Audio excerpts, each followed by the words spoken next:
सुप्रभात प्यारे बच्चों, मैं आपकी हिंदी की अध्यापिका टैगोर बाल निकेतन पब्लिक स्कूल से आज आपको कक्षा चौथी पाठ 3 के बारे में जानकारी दूंगी, जिसके बारे में हम पेज नंबर 16, 17 के बारे में हम जानकारी प्राप्त कर चुके हैं। इस वीडियो के माध्यम से हम पेज नंबर 18 पढ़ेंगे। आइए शुरू करते हैं।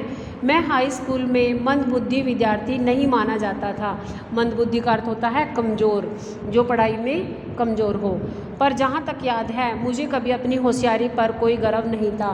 महात्मा गांधी जी क्या कहते हैं कि मैं ना तो बिल्कुल इंटेलिजेंट था और ना ही मैं बिल्कुल नालायक था।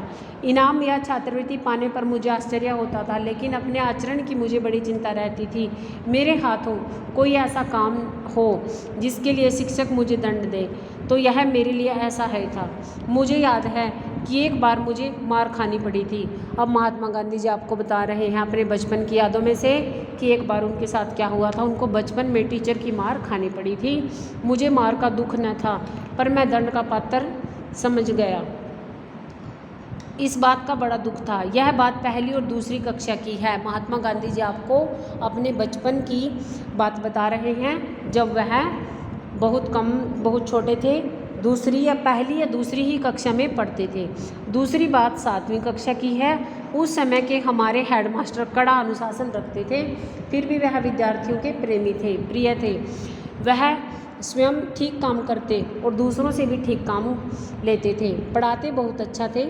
उन्होंने ऊपर की कक्षा के विद्यार्थियों के लिए व्यायाम और क्रिकेट अनिवार्य कर दिए थे। अनिवार्य का अर्थ होता है अति आवश्यक। मेरा इन चीज़ों में मन न लगता था। खेलना अनिवार्य करने से पहले तो मैं कभी व्यायाम करने, क्रिकेट या फुटबॉल खेलने गया ही नहीं था। वहाँ न जाने मेरा संकोची स्वभाव भी एक कारण था। अब मैं यह देखता हूँ कि व्यायाम के प्रति यह अरुचि मेरी गलती थी। अरुचि का मतलब होता है इंटरेस्ट न लेना, किसी चीज़ में इच्छा प्रकट न करना। उस समय मेरे मन में यह विचार घर किए हुए था कि व्यायाम का शिक्षण से कोई संबंध नहीं है। महात्मा गांधी जी क्या सोचते थे कि जो व्यायाम है उसका पढ़ाई से कोई रिलेशन, कोई संबंध नहीं है, परंतु ऐसा बिल्कुल भी नहीं है। धीरे धीरे उनको ये बात समझ आ गई। व्यायाम में रुचि का दूसरा कारण था पिताजी की सेवा करने की तीव्र इच्छा। स्कूल बंद होते ही तुरंत ही घर जाकर उनकी सेवा में लग जाता। अब व्यायाम अनिवार्य होने से इस सेवा में विघ्न पड़ने लगे। विघ्न का अर्थ होता है बाधा, रुकावट। मैंने पिताजी की सेवा करने के लिए व्यायाम से छुटकारा पाने का प्रार्थना पत्र दिया। अब उसने क्या किया, उसको क्या लगा महात्मा गांधी जी को कि मेरे लिए तो पिताजी की सेवा करना ही सबसे बड़ा धर्म है, और उसने व्यायाम करने से मना कर दिया और प्रार्थना पत्र दे दिया। पर हेडमास्टर साहब कहाँ छोड़ने वाले थे। एक शनिवार को स्कूल सवेरे का था। शाम को 4 बजे व्यायाम के लिए जाना था। मेरे पास घड़ी न थी।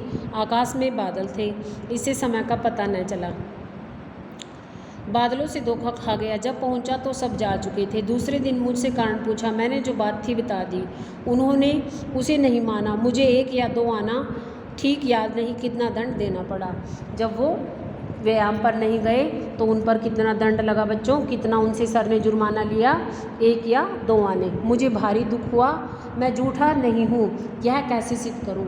कोई उपाय न था। मैं मन मारकर रह गया और रोया। बाद में समझा कि सच बोलने वालों को असावधान भी नहीं रहना चाहिए। अर्थात जो सच बोलने वाले होते हैं उनको हमेशा सतर्क रहना चाहिए। घर पर रहें, सुरक्षित रहें। धन्यवाद प्यारे बच्चों।